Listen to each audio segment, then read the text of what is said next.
Hi everyone, it's Lisa from Hollybobs.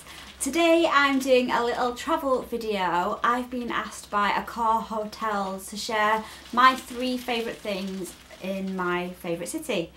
I wouldn't say I'm particularly a city girl. I've been to quite a few, and obviously we lived in New York. Growing up in more the countryside and the suburbs of England, I didn't really grow up in the cities, and the cities tend to go like that gradually after too much time in a city. But having said that, when you find a beautiful city, particularly those in Europe that are full of culture and history, I love exploring those. So today I'm sharing a little bit on my favourite city, which is Venice. Mr. H and I travelled there in 2009. We went for our wedding anniversary and my birthday, which is on the same day.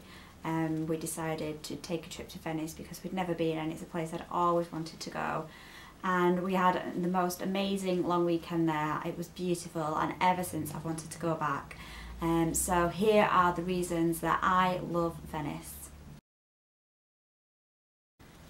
As you probably know, Venice is absolutely full of beautiful, stunning history. It dates back to the 14th century, and there are some amazing buildings you can go see.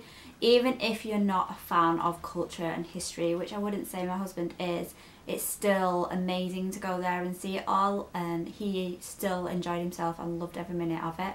Our favourite bits were the Basilica and the Doge's Palace. Probably the Doge's Palace more than anything, particularly the bridge of size that you can walk over and then go over into the prison where Casanova was actually imprisoned until he escaped. One of the places we also visited was Murano, which is where the glass comes from, so you can take a short boat trip over to Murano and Burano. Murano was stunning. It's full of colour, the buildings are really vibrantly coloured, and obviously the glass there, you can find it in all different shapes and sizes, and it's definitely worth a visit. The other place we went to was across the water to, you have to bear with me here, San Giorgio Maggiore, or Maggiore, which is, you can go in St Mark's Square. There's the big bell tower there, which has incredible views, but it's often really busy. But all you have to do is catch a quick boat trip across the water to Giorgio Maggiore Island, where they've got there's a church there, and that also has a big bell tower, and that has some amazing views, 360 of not only Venice but the Lido and everything around it. And we really enjoyed our time there. It was really quiet. They've got a lovely square out the front where you can just sit and take it all in, take in the water, and then you go inside and explore the church and climb up the tower. It's definitely worth a visit. The second thing I love about Venice is the atmosphere.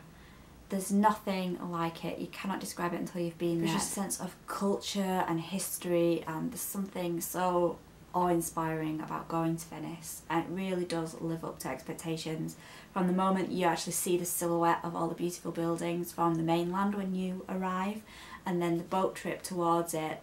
Some of the buildings on the Grand Canal are stunning. What I definitely suggest is getting off the main track, off the tourist track, and it really doesn't take you long. You just wander off, away from the crowds, up the little streets and get lost.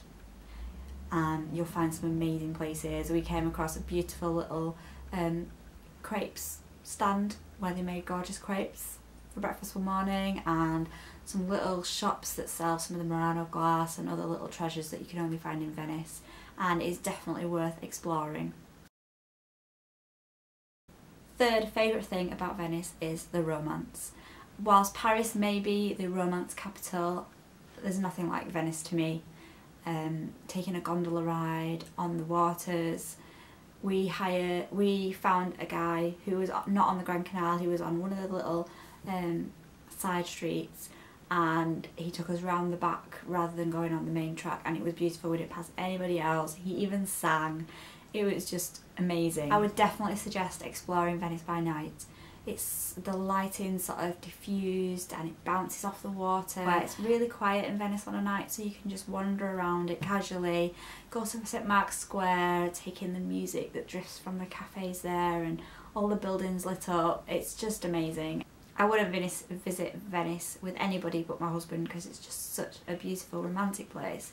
It's definitely something that should be on the top of your list. I thought I would share a few photos from our trip there, so here's a little slideshow that shows you the best moments from our trip to Venice.